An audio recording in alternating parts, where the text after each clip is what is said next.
పిఠాపురం పరిసరాల్లో ఉన్న దేవాలయాల్లో తాటి బుట్టలతో ప్రసాదం ఈ విధంగా ఇది తిరుమలలో జరగాలని ఒక ఆలోచనతో రావడం జరిగింది. ముందుగా పిఠాపురం నియోజకవర్గంలో దీన్ని ఇంప్లిమెంట్ చేద్దాం అని ఆయన చెప్పడం జరిగింది. తిరుమలలో స్వామివారికి ఇస్తున్న నైవేద్యాలు ఇవన్నీ కూడా గోవింద భోగు దీని పేరు. తిరుమలలో ఏదైతే జరుగుతుందో అది కూడా ఇక్కడ నియోజకవర్గంలో ఇంప్లిమెంట్ చేద్దామన్నారు. అలాగే ఇక్కడ చూస్తున్న ఈ మట్టి వినాయకుడు ఈ ప్రభుత్వం రాగానే మొదటి పండుగ 100 విగ్రహాలని అక్కడున్న యువకులకి ఎకో కాంటెస్ట్ అనేవి పెట్టి భక్తి శ్రద్ధలతో నిమజ్జనం చేస్తే పర్యావరణ రహితంగా ఇంతవరకు భారతదేశంలో ఎక్కడలా జరగలేదు.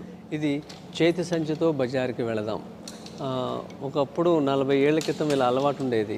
పిఠాపురం అనే పేరుతోనే ఈ వస్తువులన్నీ మనం తయారు చేసామనుకోండి, స్థానికంగా వాళ్ళకి ఒక ఆదాయం వస్తుంది. రెండోది అదొక మోడల్గా నిలబడుతుంది. ఈ అవకాశం ఇచ్చిన పవన్ కళ్యాణ్ గారికి మనస్ఫూర్తిగా అభినందనలు, ధన్యవాదములు.